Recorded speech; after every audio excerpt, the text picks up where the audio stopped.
All right, let's say you've got an idea that could change the world, a new movement for everyone. Where do you build the prototype? You'd probably think of some holy city, right? A place with a lot of history. But the blueprint for the Christian church, the one designed for everyone, was actually forged in a totally unexpected place. And that story, well, it's the key to understanding how a tiny faith went absolutely global. You know, this is the million-dollar question, isn't it? For the very first followers of Jesus, it was the question. They were a small group, pretty much stuck in one place.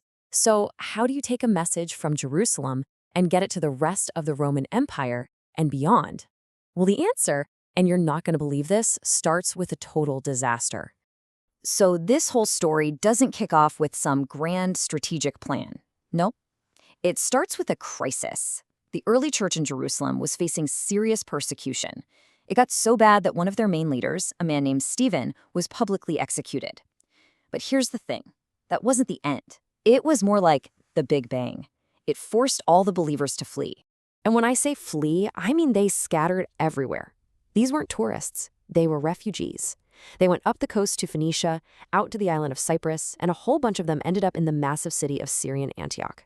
They were running for their lives, but they carried their message with them. Okay, but here's the catch.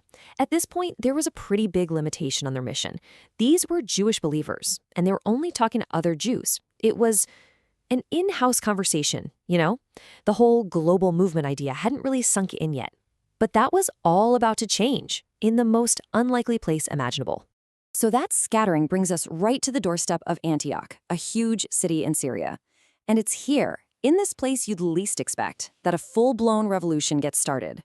One that would shape the future of the faith forever. And to really get why this is such a big deal, you have to understand the sheer scale of Antioch. We're not talking about some small town. This was the third largest city in the entire Greco-Roman world.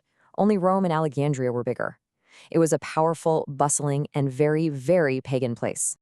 And Antioch wasn't just known for its size. It had a reputation, and not a good one.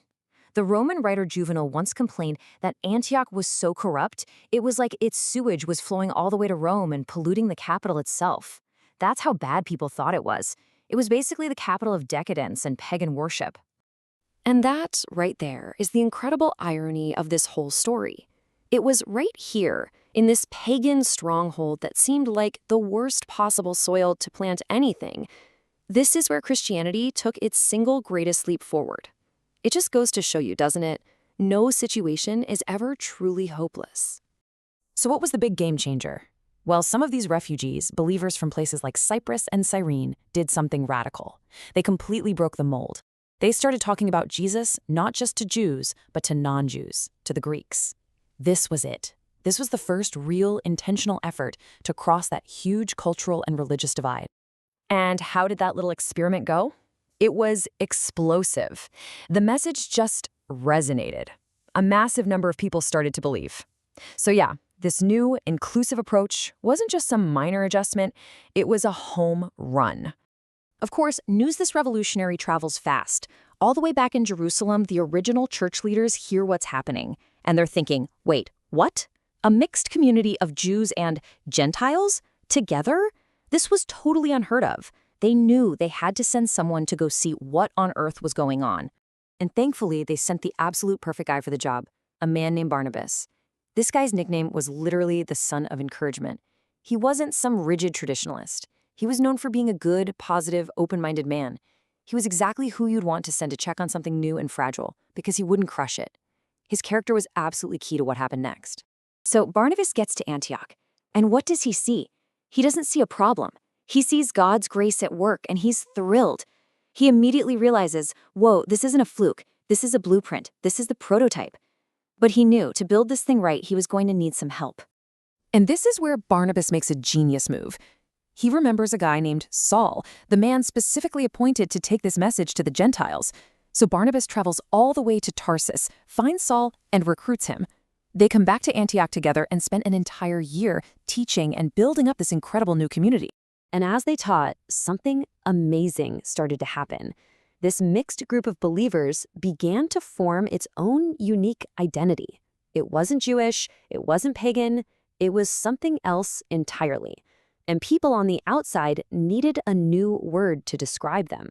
For the very first time, right there in Antioch, they were called Christians. It basically meant those belonging to Christ's party. Now, this wasn't just a nickname. It was a declaration. It meant they were no longer just a sect of Judaism, and they certainly weren't pagans. They were something completely new.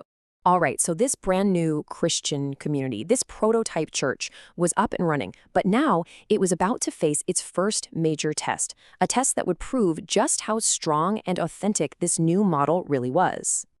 So here's what happened. During the reign of Emperor Claudius, a prophet comes to Antioch and predicts a severe famine is going to sweep the Roman world.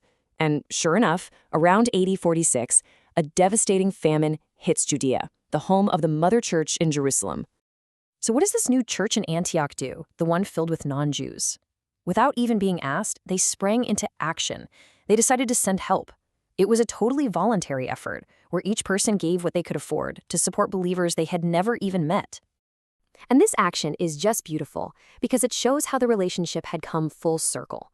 Think about it. Jerusalem had sent spiritual help to Antioch by sending a leader like Barnabas. Now, the new church in Antioch was sending financial help back to Jerusalem. It was a perfect two-way street of support. This act of generosity was definitive proof. The Antioch experiment wasn't some fragile little offshoot. It was a strong, mature, and vital part of the global movement. The prototype didn't just work, it thrived. In the end, Antioch was so much more than just a church. It was the blueprint. It became the launchpad for a global multi-ethnic mission, a model for how to teach believers, and a powerful demonstration of what a generous, outward-focused faith looks like. You know, the story of Antioch leaves us with such a powerful lesson. You've got a scattered group of refugees in a city known for its corruption who end up starting a movement that changes the world. It's an incredible testament to that idea. You should never, ever be deceived by small beginnings. So if a pagan stronghold like Antioch could become the blueprint for a global faith 2,000 years ago, it really makes you ask the question, doesn't it? What unlikely people and what seemingly hopeless places today could be the very spots where the next great breakthroughs are about to happen?